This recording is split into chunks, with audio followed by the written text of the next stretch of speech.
Jiminy Crickets, what a day. All right, a few things. Let's see, what day? What day is today? Today is 141 on the CDT.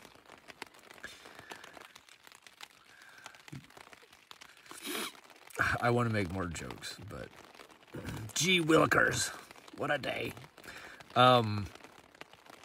Okay, it's day 141 on the CDT. Today turned out to be nuts. I'm wearing my gray raincoat because it's raining. You may be able to hear the pitter-patter.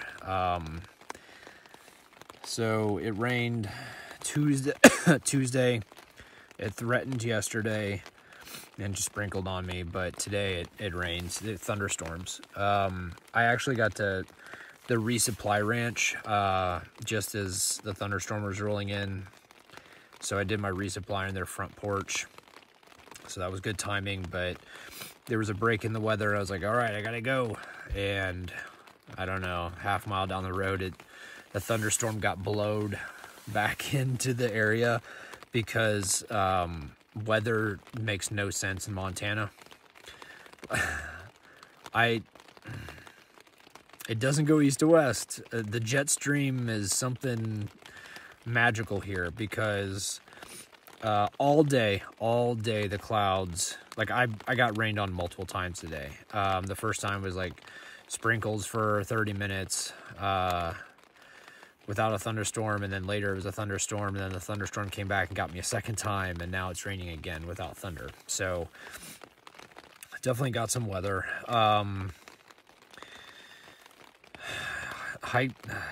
After the resupply, I hiked on a trail that's been used by horses, so my legs are covered with a mixture of mud and horse poop. Slipped all over mud ice. Humdinger of a day.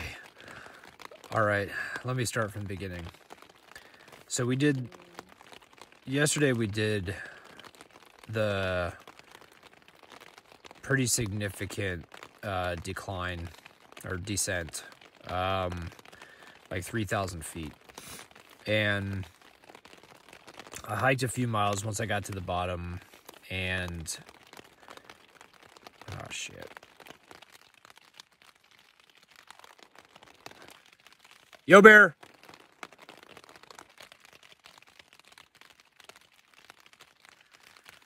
With this rain, it's throwing my hearing off.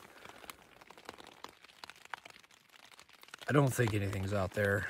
I think I also just cursed. I was trying to avoid that, but oh well. Okay, so I got to camp yesterday. Really nervous because we were like near the forest floor. Made it through the night, yay. And got up this morning. It was dark in the forest, but I went ahead and got started. Like, I got my stuff packed and everything. I got started at 7. I was yelling like a banshee, yo bear. I had my bell going because even though it started out clear, like the sky was clear, the clouds were swirling around from like the get-go. So I didn't see the sun until, I don't know, like 8 o'clock, I think. And it didn't stay around, like it was coming in and out from the clouds. So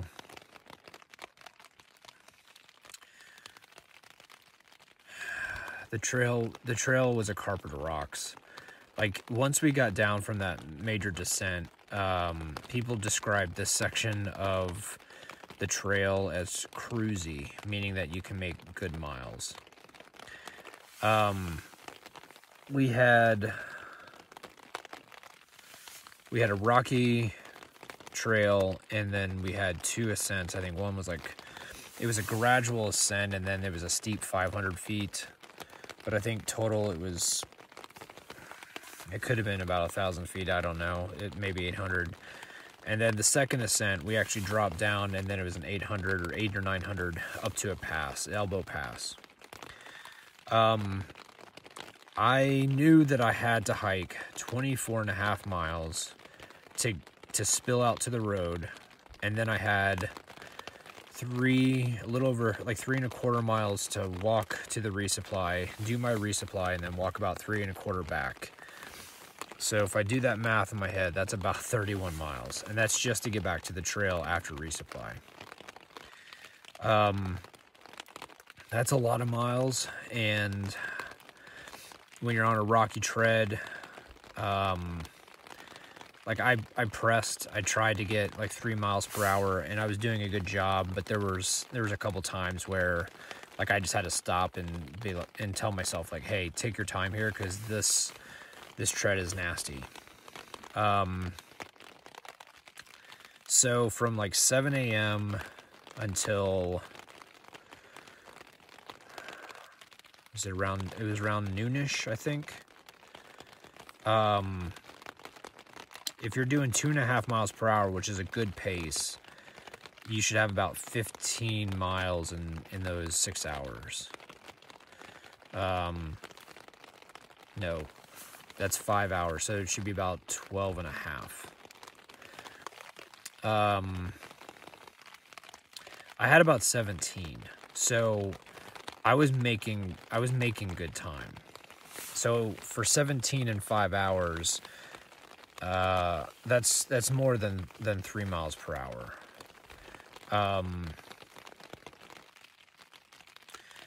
I got to there was a trail junction at 17 miles. I got to that trail junction, and there was a notice that the CDT was closed because of a fire.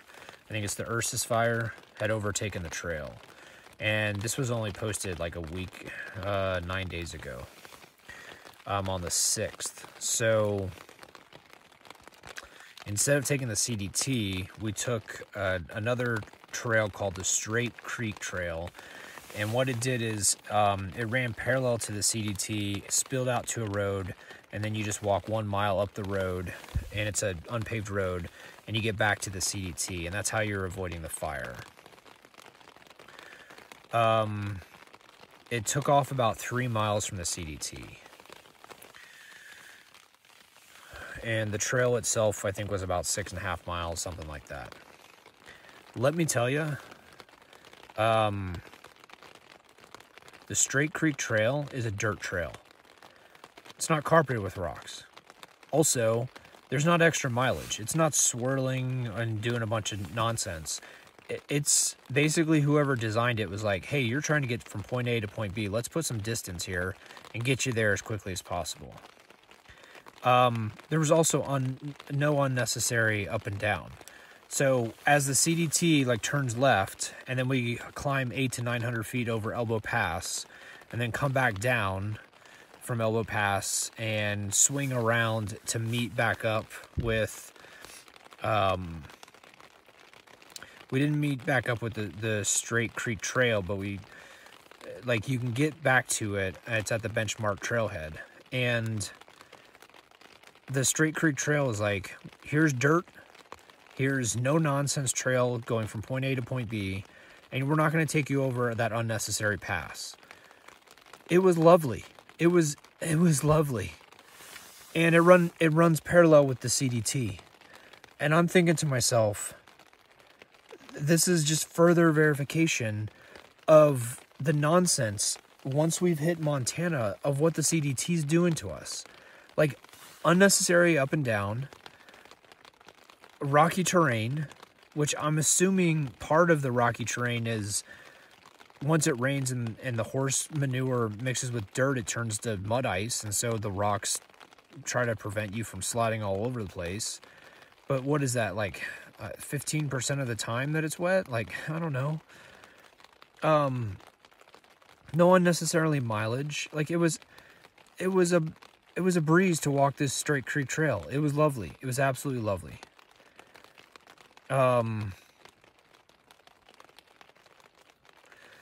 So I finished walking Straight Creek. It spilled out on the Benchmark Road, which actually, thankfully, cut off about a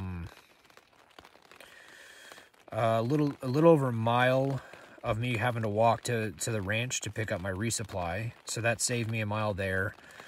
So in total, I was, instead of doing 31 miles to hike the trail, walk to resupply, walk back from resupply, I was able to do all that in, I think it was 24 miles or somewhere about that. Because I saved a mile to walking to resupply. I saved 3 miles on the trail. And I think I'm missing a couple things that I saved. So, oh, the resupply wasn't 3.5 miles like I thought it was yesterday. It was like 2.8. So that's where the rest of the missing is. So, yay. I was able to get to resupply. I needed help from the trail. I needed it to be a cruisy trail. I needed it to help me try to get these 31 miles, and it wasn't doing it. And lo and behold, a forest fire overtook the trail, and it did it for me because it put us on the straight creek trail, which was absolutely lovely. Cut off miles, cut off elevation, and was a dirt path. That was just no nonsense. Let's get you there. Okay, so after resupply in the rain, I realized that in the box I sent to the ranch, I only put 4 days of food in that box. I don't know why.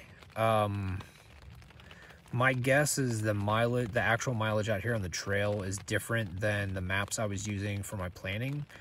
And unfortunately, what I generally do is when I'm in town, I'll look at the next resupply and I'll see if I have enough days of food in that next resupply. And if not, I'll put a little bit of extra food in my bag. And carrying it is not the best, but at least I will have the food I need when I get to the resupply. And I don't do this for towns necessarily. I do it when I'm picking up a box from somewhere. So like in Colorado, I picked up a box from the Monarch store, and I picked up a box from Twin Lakes. And like in Wyoming, I picked up a box up from South Pass City. And here in Montana, I picked up a box from Benchmark Wilderness Ranch.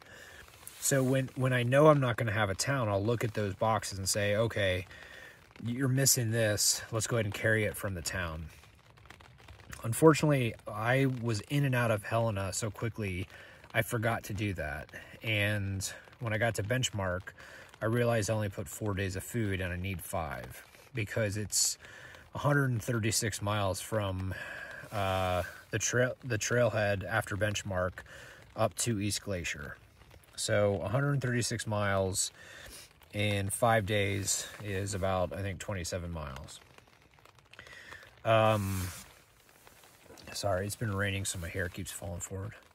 So it's been raining, so my hair got wet, and now it's just all over the place. It has a mind of its own. That's why it's falling forward. That made no sense when I first said it. Okay, so I was at Benchmark, and I got there in good time. I got there, I think, at 3:30 because of cutting off some miles and also having a cruisy trail once I hit Straight Creek and the road. So I was able to finish, sort my resupply, get everything unpacked, repacked in an hour. So 4:30, I was ready to go, and the rainstorm had finally passed, or it was in the process of passing. So I was like, okay, I got 2.8 miles back to the trailhead. That's going to take me a little bit less than an hour because I'm on a road. So once I get back, it'll be 5-something, like 5:30, because I think I ended up leaving Benchmark at 4:45. So it'll be about 5:30, which means I can hike. I can get on the trail.